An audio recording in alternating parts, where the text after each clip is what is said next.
여호수아는 모세의 후계자로서 광야에서 40년 그리고 가나안에 들어와서 이제 17년의 인생을 살게 됩니다. 다음 세대를 보면서 정말로 이 다음 세대가 어떻게 하나님께 순종해야 되는지 정말 강력하게 오늘 말씀을 통해서 호소하고 있습니다. 자, 오늘 본문에서 이제 마지막 그 고별 설교의 핵심이 무엇입니까?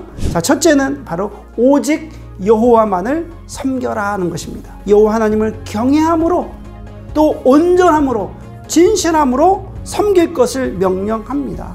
너희의 조상들이 메소포타미아에서 그 신들을 섬겼던 것, 또 애굽에서 섬기던 그런 신들이 상당히 많았을 것입니다. 이런 신들을 다 치워버리고 하나님만을 섬길 것을 강조합니다.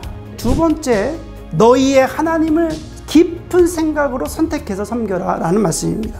그런데 너희들이 정말 보기에 만족스럽지 않고 하나님을, 여호와 하나님을 섬기는 것이 좋아 보이지 않거든 지금 바로 너희 조상들이 섬기던 신을 섬기든지 아니면 아모리 족속, 가나안 땅에 있는 아모리 족속의 신들을 섬기든지 당당하게 하라는 것입니다. 좀 깊게 생각해서 선택하라는 것입니다. 우리가 그렇게 하려면 하나님의 말씀을 알아야 되고 하나님의 말씀을 알기 위해서는 우리가 공부해야 되는 것입니다. 지금 이스라엘도 마찬가지입니다. 430년 동안 노예로 살았습니다. 그런데 가나안에 들어와서 17년 동안 가나안 전쟁을 하면서 모든 족속들을 다 쫓아내고 또 거기에서 땅을 분배봐서 이제는 주인 노릇하며 지금 살고 있는 것을, 살게 해주신 것을 한번 깊게 한번 생각해 보시기를 바랍니다. 하나님께서 주신 그 은혜를 우리가 생각해 봐야 됩니다. 여러분들도 하나님께서 주신 그 은혜를 한번 기억해 내셔야 됩니다. 하나님께서 어떻게 인도하셨는가를 우리는 기억해 내야 됩니다.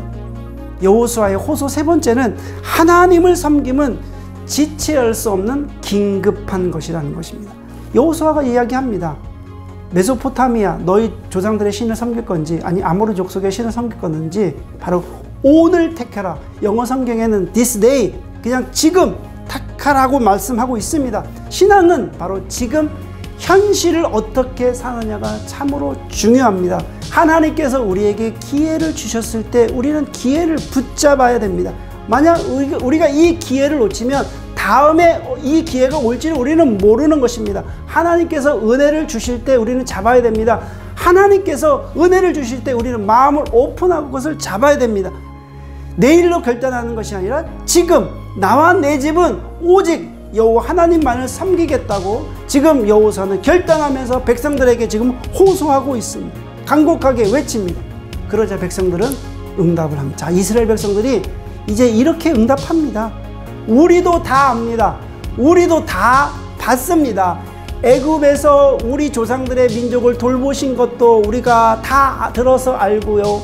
또 광야에서 하나님께서 우리를 지켜주신 거 다 압니다.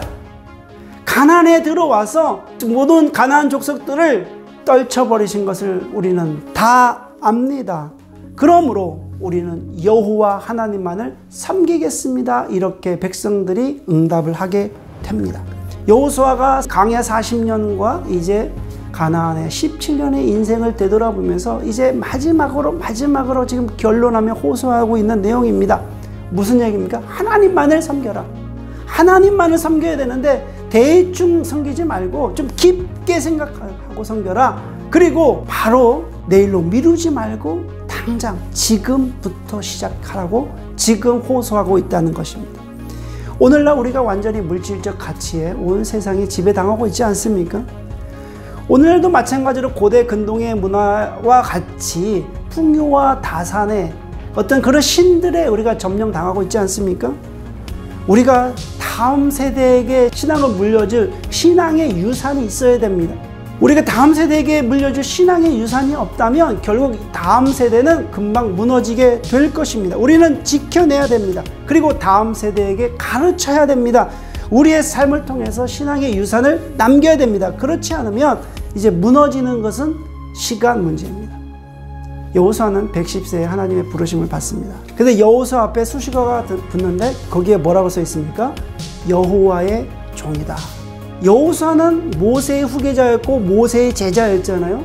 그런데 이제는 하나님이 보시기에 모세도 여호와의 종이고 여호수아도 종이라는 같은 칭호를 해주신 것입니다. 여호와의 종이라는 수식은 사람이 붙이는 것이 아니라 하나님께서 붙이시는 것입니다. 저는 하나님께서 오늘 이 시간에 저를 부르신다면 마찬가지로 여호와의 종이라는 수식어가 붙기를 원합니다. 오늘 말씀을 듣는 모든 분들이 하나님 말씀에 순종하시고 여호와만을 섬기시고 또 여호와만을 깊게 생각하셔서 오늘 선택하셔서 모든 분들이 여호와의 종이라는 수식어가 여러분의 삶, 여러분의 이름 앞에 붙여지기를 주님의 이름으로 축원해 올립니다.